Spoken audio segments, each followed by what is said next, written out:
ان الذین یکتمون ما انزل اللہ من الکتاب، بے شک وہ لوگ جو چھپاتے ہیں جو اتارا اللہ نے قرآن میں، احکام حلال و حرام، توحید و سنت، ویشترون بہ ثمنا قلیلا، اور لیتے ہیں اس کے بدلے میں قیمت تھوڑی، اولئک ما یاکلون فی بطونہم، یہ لوگ نہیں ڈالتے ہیں اپنے پیٹوں میں، نہیں کھاتے ہیں، نہیں ڈالتے ہیں، الا النار، مگر آگ۔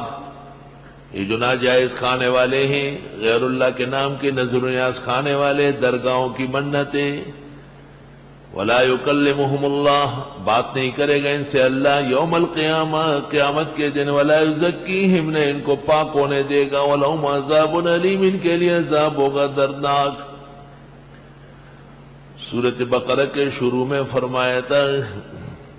اولئک الذین اشتروا الضلالۃ بالہدی، یہاں فرمائے اولئک الذین اشتروا الضلالۃ بالہدی، یہ وہ لوگ ہیں جنہوں نے اختیار کی گمراہی ہدایت کے بدلے میں، والعذاب بالمغفرہ، اور عذاب کو بخشش کے مقابلے میں، والعذاب بالمغفرہ وہاں نہیں تھا، اس کو کہتے ہیں مضمون بترقی، مضمون رو بترقی۔ فما اصبرهم علی النار، کس چیز نے ان کو صبر دیا ہے آگ کے لیے،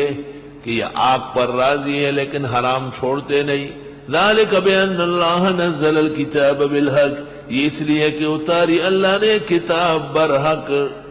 وان الذین اختلفوا فی الکتاب، بے شک جو لوگ اختلاف کرتے ہیں کتاب میں، لفی شقاق بعید، وہ دور کے اختلاف میں ہے۔ شاہ عبد القادر نے تفسیر میں کہا ہے شقاق بعید کے معنی ہے ایسا اختلاف کرنا کہ واپس نہ آ سکے۔